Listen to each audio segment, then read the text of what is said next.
राम नाम जप जाग, जप यज्ञ नाम, जो हमारे प्रभु का नाम है, उसे क्या होगा? बोले तुम्हारे पहला काम करेगा, भाग्य पलटेगा तुम्हारे। जो तुम्हारा भाग्य बन चुका है ना, महान दुख भोगना, बार बार क्लेश, शांति, ये नाम जब तुम्हें प्रदान करेगा। जो हमारे प्रतिकूल सब कुछ है ना, वो सब दाहिने अनुकूल हो जाएगा, केवल नाम जप करके देख लो। ऐसे भाग्यवान बन जाओगे कि तुम जिसे देख लोगे, छू दोगे, उसके वाम भाव सब नष्ट हो जाएंगे। धर्म विपरीत आचरण, धर्म विपरीत भाव नष्ट हो जाएंगे। चराचर जीव असंख्य है, सबकी अलग अलग चाहत है, गति है। किसी की जल में बहुत गति है। अब तैरना नहीं आता तो आपका शरीर पूरा हो जाएगा जल में, लेकिन मछली, कछुआ, मगरमच्छ, इनकी तो गति है, उसी में आनंदित रहते हैं। किसी की पृथ्वी में गति है, किसी की आकाश में गति है, पर मेरे जैसे की गति तो एकमात्र केवल नाम गति है। समझो, भाव कह रहे हैं कि जैसे जलचर जीव जल में ही केवल सुखी रहता है, थलचर थल में, वायु वाला वायु में, तुलसी का सुख क्षेत्र तो केवल नाम है, नाम। यदि तुमने अपनी जिह्वा से हरिनाम जप नहीं किया तो जितनी अनुकूलता लिखी हुई है वो सब प्रतिकूलता में बदल जाएगी। आपको लगेगा कि ये कैसी बात, नाम न जपे तो हमारे भाग्य से जो अनुकूलता लिखी वो भी प्रतिकूलता हो जाए। हाँ, हो जाएगी। भगवद विमुख की प्रत्येक अनुकूलता प्रतिकूलता से भी भयानक दुख देने वाली होती है, और भगवत सन्मुख की प्रत्येक प्रतिकूलता करोड़ों अनुकूलताओं से भी बढ़कर सुख देने वाली होती है। भारी अनुकूलता भारी प्रतिकूलता में है यदि भगवत विमुख हो, तभी तो जिसको लगता है कि मैंने जीवन में बहुत कुछ प्राप्त किया, यश, मान, सम्मान, प्रतिष्ठा, रुपया, पैसा, ये क्या है, क्या है? जैसे स्वप्न में राजा बने, जगह तो कुछ नहीं, ऐसे ही जिस समय अंतिम समय आएगा उस समय तुम्हारे होश ठिकाने होंगे, पर तुम कुछ करने लायक नहीं होगे। इसलिए जो नाम जप नहीं कर रहे, मानो अपने जीवन को जितनी भी अनुकूलता सब प्रतिकूलता में बदल रहे हैं। हम प्रभु की चर्चा सुने, अपने प्राण आधार प्रभु की बात करें और हमारी आंखें सूखी हो, कपोल भीगे ना। क्या जीवन!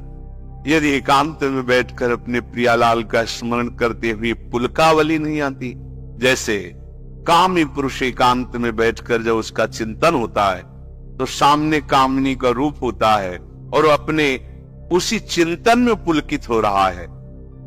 ऐसा ही प्रेम हमें प्रभु से हो जाए।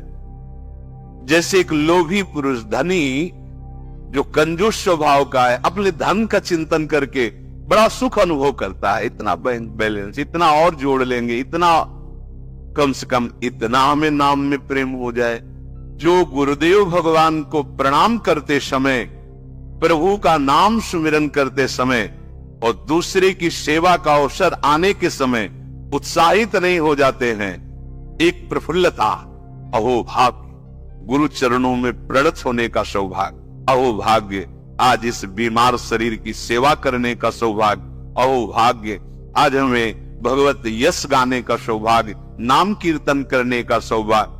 बोले जिनके ऐसे समय में पुलकावली नहीं आती, आनंद नहीं आता, तो धिक्कार है उनके जीवन को, वे जीवित मृत के समान है। ये जो वैष्णव सेवा है, इसको हम इस भाव में ले लेते हैं कि खिला पिला दिया या वस्त्र दे दिया तो ये वैष्णव सेवा हो गई। ये एक बाह्य सेवा का अंग है, इसे पूर्ण सेवा नहीं कहते।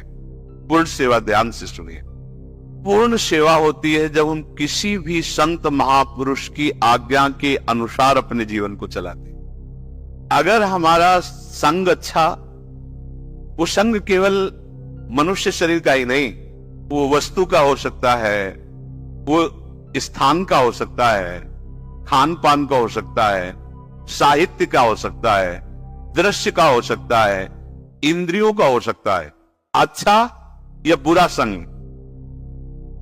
वैष्णव सेवा का तात्पर्य है किसी एक महापुरुष के वचनों को अपने जीवन का आदर्श मानकर इन सब संगों का त्याग कर दे, उसे सत्संग कहते हैं। जो हमें प्रभु से विमुख कर दे, वो वस्तु, वो खान पान, वो दृश्य, वो साहित्य, वो संग, वो स्थान, वो बुरा है, वो असत्संग है।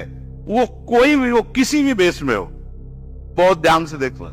सबसे बड़ी वैष्णव सेवा किसी भी महापुरुष को अपने जीवन का आदर्श बनाकर उनकी आज्ञा के अनुसार चलना। इस कसौटी पर कस के देखिए आप, तब वैष्णव सेवा मानी जाएगी। कोई भी स्थान, खान पान, साहित्य, दृश्य, इंद्रियों की चेष्टा जो मुझे किसी भी आदर्श जिसको हमने माना महापुरुष उसके विपरीत ले जाए, वो सब कुसंग। चाहे वो वस्तु, व्यक्ति, स्थान, ग्रंथ, पंथ कुछ भी हो, जो आदेश मिला है गुरुजनों उसके अनुसार, जिस वस्तु के सेवन से, जिस व्यक्ति के संग से, जिसके पढ़ने से, जिसके देखने से, जिससे व्यवहार करने से हमें प्रभु की याद बढ़ रही है और अपने आदर्श महापुरुष की आज्ञा पालन हो रही है, बस ये हमारा सत्संग हो रहा है, ये हमारा साधु संग हो रहा है। बहुत ध्यान देने योग्य बात है। तुलसी सो वो वस्तु, वो व्यक्ति, वो स्थान, वो दृश्य, वो साहित्य, वो संग, वो व्यवहार। तुलसी सो सब भांति परम हित, पूज्य प्राण ते प्यारो, जासो होए स्नेह राम पद। जिस वस्तु के सेवन से, जिसके संग से, जिसके पठन से हमें प्रभु से प्यार हो जाए, स्नेह राम पद यही सबसे बड़ा संग। हम कुसंग का मतलब केवल व्यक्ति का संग समझते हैं, नहीं। हर वस्तु, व्यक्ति, स्थान, वो जिसके संग से हमारे प्रभु प्रीति छूटे, प्रभु का स्मरण छूटे, हमारे गुरुजनों का आदर्श छूटे, जो हमें आज्ञा करी, वो कुसंग है। उसका सर्वतो भाव त्याग कर देना चाहिए। बहुत ध्यान देना, बहुत अमृतमय बात है। बड़े से बड़ा अपमान, बड़े से बड़ा दुख तुम्हें भगवान की याद में डुबो दिया, तो धन्य है वो अपमान और धन्य है वो दुख, और धिक्कार है उस सम्मान और सुख को जिसने भगवान की विस्मृति करा दी। बात पकड़ो। तुलसी सो सब भांति परम हित, पूज्य प्राण ते प्यारो। वही प्राणों से प्यारा। मनु भयानक दुख है, लेकिन राधा राधा राधा तो बलिहार है इस दुख की, जो राधा राधा रटा रहा है। बलिहार है उस तिरस्कार, अपमान, निंदा की, जिसने मुझे भगवान का मार्ग दे दिया। और धिक्कार है उस सम्मान और दुलार और उस प्यार को, जिसने प्रभु से विमुख करके भोगों में फंसा दिया। यदि बड़ा से बड़ा दुख हमें हमारे प्रभु हरि के चरणों में बैठाल दे, तो इससे बड़ा सुख क्या हो सकता है। और सच्ची मानो, ये दुख, ये एक औषधि ऐसी है जो एक रास्ता खोलती है हरि का, लेकिन माया ऐसे बंद रखती है और इधर ही भटकाती है। जब हर जगह ठोकर मिलती है, तब उसे अपने उस यार की याद आती, कोई है जो ऐतुकी प्यार करने वाला है। तो कौन है? वो हरि है, वो कृष्ण है। देख लो, जहां आसक्ति होती है और वहां अपमान और तिरस्कार मिलता है, तो हरि का दरवाजा खुल